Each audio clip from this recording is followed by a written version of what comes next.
Hello, guys, and welcome to my 7 round Minnesota Vikings mock draft. Obviously, this is a team that I'm like, I wish, I wish they, I didn't have to draft for them or, foresee what their team could be like if the draft went like this, because I'm a Packers fan. But, without further ado, they do only have 4 picks in this draft, which is crazy low. We'll look at their depth chart quick and kind of analyze what they need. I don't think they need wide receiver. Naylor was good. Addison, obviously very good. Justin Jefferson, possibly the best in the league, even though I prefer Jamar Chase, to be honest, because I think Jefferson sometimes disappears in games and his mentality just isn't as strong as I would like it to be, at times. Looking at the line, you have Blake Brandel, Ryan Kelly, Will Fries, and Brian O'Neill. I think O'Neill is still pretty good. Will Fries, not bad. Ryan Kelly, not bad either. But it's like you look at Blake Brendel and then... Oh, I didn't even mention Christian Darris. Obviously, he's coming off a significant injury. But if he does come back, this is still one of the best tackle tandems in the league. And that sort of thing. For obviously, this is a team to me that could look at tight end. I don't know how many years are on Hawkinson's contract, to be honest. NFL experience, so they don't talk about that here. Obviously, it's like, it was in 22 when he was traded from the Lions to this team, and it's like, obviously, Hawkinson is really good, but imagine if this team added like another tight end. I know it hasn't really been theorized much, but I do think that it's like, what if this team was to add Loveland, as like another tandem type of thing? Josh Oliver isn't bad, but it's like he's more of a serviceable, kind of guy that you plug in occasionally. Obviously, they said they're rolling with JJ McCarthy. So they're not going QB. They might go it in a very, very late round, but to me, they just have so many needs. Running back, obviously Aaron Jones, and then Jordan Mason, who was brought in from San Fran. I don't mind this at all. I think Jordan Mason, could do well in this system. They just need to run it a little bit more. I think that O'Connell gets way too much in his head that he's got to pass because he's got such good pass catchers, and that's his MO.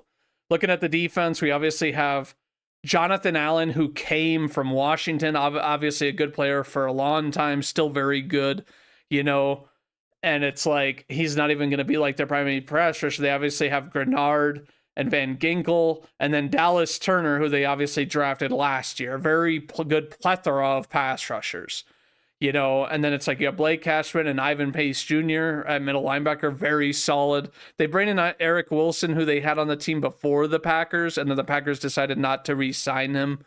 I do think that defensive interior is something they'll address.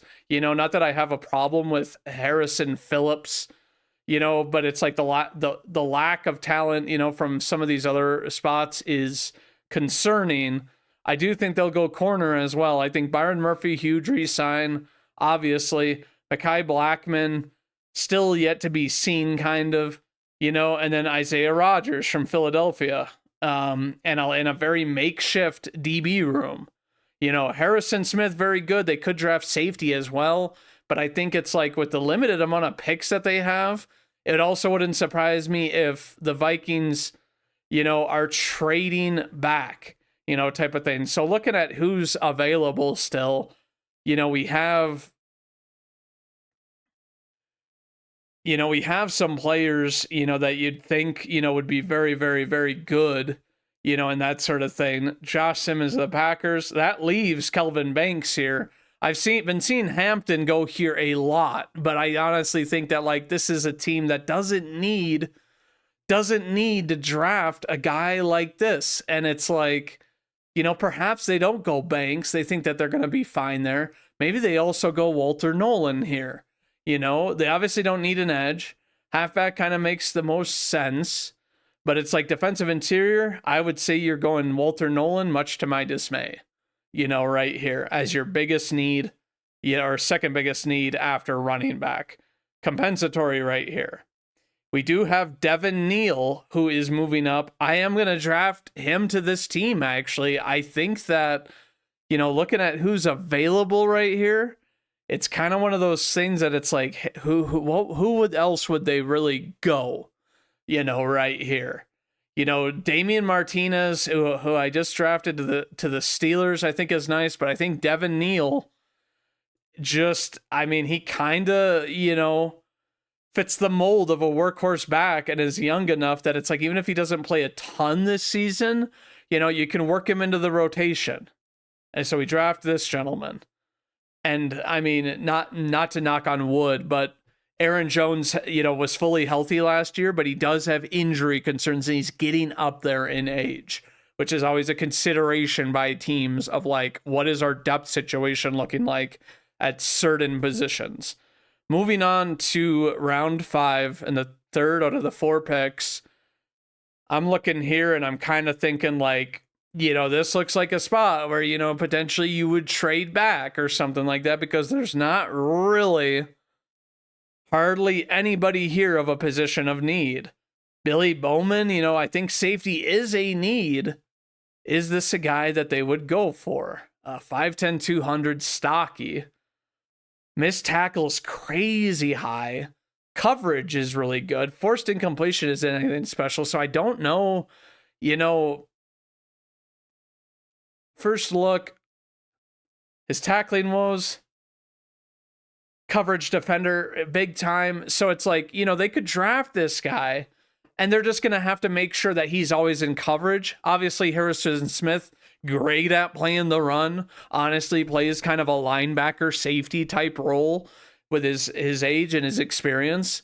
Maybe I will say they may draft this guy, to have as their deep cover play, safety blanket over the top of the field. Now with this final pick, out of 4 picks, I'm kind of thinking like, we need to go O-line. I do think they need a guard. We didn't draft a defense. Oh, we did draft into defensive interior. I don't know why I was thinking we didn't. There is Fairchild right here, who had a very good pass block rate. I honestly feel like interior pressure was a problem for the Vikings last year. And, at times, and it's like, obviously outside was somewhat of an issue, but it wasn't as big of an issue, as interior.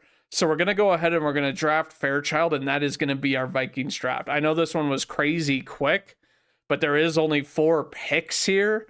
I kind of want to look these over, and it's like, top 49%. I guess Fairchild, obviously being a 15, number reach, on the big board type of thing is interesting, but overall draft grade an A-.